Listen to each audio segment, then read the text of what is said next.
Hello guys, Kerala crime files season 2 ഇതിന്റെ ഒരു episode കണ്ടിട്ട് എങ്ങനെയുണ്ടെന്ന് നോക്കിയിട്ട് ബാക്കി കാണാമെന്നാണ് വിചാരിച്ചത്. ഇതിന്റെ ഫസ്റ്റ് സീസൺ ഉണ്ട്, കേരള ക്രൈം ഫയൽസിന്റെ ഫസ്റ്റ് സീസൺ. അത് ഞാൻ ഒരു 2 എപ്പിസോഡ് കണ്ടപ്പോൾ തന്നെ എനിക്കൊരു ബോറിംഗ് ആയിട്ട് തോന്നി. രണ്ടാമത്തെ സീസൺ എനിക്ക് ഭയങ്കരമായിട്ട് ഇഷ്ടപ്പെട്ടു. ഒന്ന് ആലോചിച്ച് നോക്കണം, ഇത്രയും വലിയൊരു സിനിമ കൊണ്ടുപോകുന്നത് ഇന്ദ്രൻസ് ഹരിശ്രേഷ്ഠൻ അവരുടെ ഒരു പേര് യൂസ് ചെയ്തിട്ടുള്ള അന്വേഷണങ്ങളാണ് നടക്കുന്നത് ഈ ഒരു സീരീസിൽ. പണ്ട് കാലത്ത് കോമഡി ചെയ്തിരുന്ന ആൾക്കാർ ഇപ്പൊ നല്ല സീരിയസ് വേഷങ്ങൾ ഉപയോഗിച്ചുകൊണ്ടിരിക്കുകയാണ്. അപ്പൊ ഇവരെയൊക്കെ വേണ്ട രീതിയിൽ യൂസ് ചെയ്യുന്നില്ല എന്നുള്ളൊരിതുണ്ട്. അവരൊക്കെ ആ ഒരു വേഷം ചെയ്യാൻ പറ്റുന്നതാണെന്ന് തെളിയിച്ചു തരുന്നൊരു സംഭവമാണ് തോന്നുന്നത്. ഇന്ദ്രൻസിന്റെ ഒക്കെ വെറുതെ വിഷയമാണ്, ആ ഒരു ആറ്റിറ്റ്യൂഡും എല്ലാം സൂപ്പർ ആയിട്ടുണ്ട്. ലാലും അടിപൊളിയായിട്ടുണ്ട്. പുള്ളിയുടെ വോയിസ് കേൾക്കാൻ പറ്റില്ല എന്നൊക്കെ പറയണം, പക്ഷെ പുള്ളിയുടെ അത് അടിപൊളിയാണ്. ആ കേൾക്കാതിരിക്കുന്നത് രസമാണത്. പിന്നെ ഹരിശ്രേഷ്ഠൻ ഞെട്ടിച്ചു കളഞ്ഞു വെറുതെ. പുള്ളിയുടെ ഇതുവരെ ഇങ്ങനത്തെ ഒരു രീതിയിലുള്ള കഥാപാത്രങ്ങൾ ഇത്തിരി സീരിയസ് റോളൊക്കെ ചെയ്ത് കഴിഞ്ഞപ്പോൾ പുള്ളിക്കൊക്കെ ചെയ്യാൻ പറ്റുന്നതാണ് അതൊക്കെ എന്ന് മനസ്സിലായി. പുള്ളി അതിനെ ചെയ്തിട്ടില്ല എന്ന് തോന്നുന്നു. ഇന്ദ്രൻസൊക്കെ നേരത്തെ തുടങ്ങി, പക്ഷെ പുള്ളിയൊക്കെ ഇപ്പോഴാണ് ഒരു സംഭവത്തിലേക്ക് വരുന്നതെന്ന് തോന്നി. ഇപ്പൊ രണ്ടുപേരും മെയിൻ സംഭവങ്ങളാക്കി വെറുതെ അവരുടെ ഒരു ഫ്ലാഷ് ബാക്ക് അതൊക്കെ ഫേക്കിങ്, മറ്റേ എന്താണ് ഫേക്ക് ആയിട്ടുള്ള ഫ്ലാഷ് ബാക്ക്. എന്നാലും അതാ പറഞ്ഞ തിരക്കഥ ഭയങ്കര ഒരു എൻഗേജിങ് ആയിരുന്നു ഒരു ഇത്. കാരണം നിസ്സാരമായൊരു സ്റ്റോറിയാണ് ഇത്, പറഞ്ഞതിന് ഒറ്റ വരിയിൽ പറയാന്നുള്ളൊരു സ്റ്റോറിയാണ്. പക്ഷെ അത് കൊണ്ടുപോകുന്നൊരു സംഭവമാണ്. സ്ക്രീൻ പ്ലേ മാജിക് ആണ് ഈ സീരീസിൽ സംഭവിച്ചേക്കുന്നത്. കിഷ്കിന്താണ്ടത് ഒരു സ്ക്രീൻ പ്ലേ മാജിക് ഇല്ലേ, ആ സ്ക്രീൻ പ്ലേ എടുത്തെടുത്തെടുത്തെടുത്തെടുത്തിങ്ങനെ കൊണ്ടുവന്ന് അവസാനം എത്തിക്കഴിയുമ്പോൾ ഒരു പക്കയാണത്. പിന്നെ കുറെ മിസ്ലീഡ് ചെയ്യുന്ന കുറെ സംഭവങ്ങൾ കാണിക്കും. അപ്പൊ നമ്മൾ അതാണെന്ന് ചിന്തിക്കും, പിന്നെ അതൊന്നുമല്ല ഇതാണെന്ന് മനസ്സിലാവും. അങ്ങനത്തെ ഒരു എന്താ പറയാ,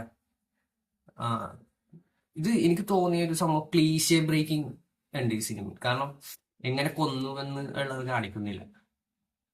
അത് എല്ലാ സിനിമയും ഇങ്ങനെ കൊന്നു, എങ്ങനെ കൊന്നു, അത് പിന്നെയും കാണിച്ച് റിപ്പീറ്റ് അടിച്ച് അത് ഭയങ്കര ഒരു എന്താ പറയാ, കൊന്ന് ഒരു റീസണിൽ കൊന്നു, എങ്ങനെ കൊന്നു എന്നുള്ളത് അത് സാധാരണ എങ്ങനെയാണ് അത് കാണിക്കും. പിന്നെ ഇതിനകത്ത് അങ്ങനത്തെ ഇതില്ല. അതെന്താ വെച്ച് കഴിഞ്ഞാൽ ചെയ്ത ആള് തന്നെ മിണ്ടുന്നില്ല. അതെങ്ങനെ ചെയ്തെന്നുള്ള പുള്ളി മിണ്ടിയാലേ അറിയാൻ പറ്റുള്ളൂ. പുള്ളിക്ക് അറിയാൻ പാടില്ല, പുള്ളി അതൊന്നും പറഞ്ഞിട്ടില്ല. പ്രേക്ഷകരും അത് അറിയണ്ട. സംഭവം കൊന്നു. ക്ലീശേ ബ്രേക്കിംഗ് എന്ന് പറഞ്ഞാൽ ഇതായിരിക്കണം. അല്ലെങ്കിൽ ഇപ്പൊ ഒരു സീൻ അത് കാണിച്ചിട്ട് പിന്നെ ഫ്ലാഷ് ബാക്കിൽ വില്ലന്റെ മറ്റേ പാർട്ടി ഫെഷലൊക്കെ ഇതാക്കണ പോലെ വില്ലൻ വന്നിട്ട് പിന്നെ വില്ലന്റെ ഫ്ലാഷ് ബാക്ക് ഇരുന്ന് ഒരു മറ്റോ വന്നിട്ട് ഇരുന്ന് പ്രസംഗിക്കുക, അല്ലെങ്കിൽ അതൊക്കെ മൊത്തം ബ്രേക്ക് ചെയ്തിട്ടുണ്ട് ഈ ഒരു സീരീസിൽ. എനിക്ക് ഭയങ്കരമായിട്ട് ഇഷ്ടപ്പെട്ടു ഈ ഒരു സീരീസ്. കൊള്ളാം. നമ്മുടെ മലയാളത്തിൽ ഇതുപോലത്തെ സീരീസ് ഒക്കെ ഇനിയും വരട്ടെ, വെബ് സീരീസ് ഒക്കെ വരണം, ഇതുപോലത്തെ കഥകൾ വരണം. ഇത് ശരിക്കും പറഞ്ഞ ഒരു ഒറ്റ സിനിമയ്ക്ക് ഒരു 6 എപ്പിസോഡ് ഉണ്ട്, 30 മിനിറ്റ് വെച്ചുണ്ട്. ഇതൊരു ഒറ്റ സിനിമയായിട്ടൊക്കെ ചെയ്ത് തിയേറ്ററിൽ ഇറക്കിയാലും അത്യാവശ്യം കളക്ഷൻ കിട്ടേണ്ട ഒരു സിനിമ തന്നെയായിരുന്നു ഈ ഒരു സംഭവം. കാരണം അത്രയും നല്ല കിടിലായിട്ട് കഥയുണ്ട്.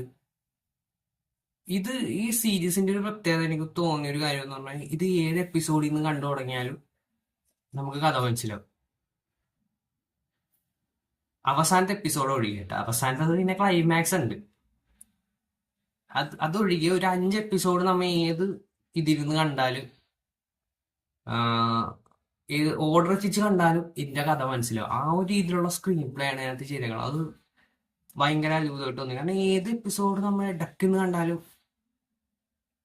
കുഴപ്പമില്ല. അതാണ് ആറാമത്തെ അവസാനം കാണാൻ നമ്മൾ ക്ലൈമാക്സ് ഉണ്ട്. അതൊഴികെ ബാക്കി എന്ത് കണ്ടാലും ഓർഡർ എത്തിച്ച് കണ്ടാലും ആ ഒരു രീതിയിലാണ് ഇതിന്റെ സ്ക്രീൻ പ്ലേ സെറ്റ് ചെയ്തേക്കണം. ഇത് കുറെ ക്രൈം ത്രില്ലർ ഇങ്ങനെ ഇറങ്ങുന്നുണ്ട്, വെറുപ്പിക്കൽ ക്രൈം ത്രില്ലർ ഇറങ്ങുന്നുണ്ട്. പക്ഷെ ഇത് ഇങ്ങനത്തെ രീതിയിലൊക്കെ പറയാം അല്ലേ എന്നൊക്കെ തെളിയിക്കുന്ന ഒരു സംഭവം. എന്തായാലും കിഷ്കിന്ധാകാന്ഡത്തിന്റെ തിരക്കഥാകൃത്ത് പുള്ളിയുടെ കിഷ്കിന്ധാകാന്ഡം കണ്ടപ്പോ തന്നെ ഭയങ്കര അടിപൊളി. പുള്ളിയുടെ പേര് ഉള്ളതുകൊണ്ടാണ് ഞാൻ സീരീസ് കാണുന്നത്.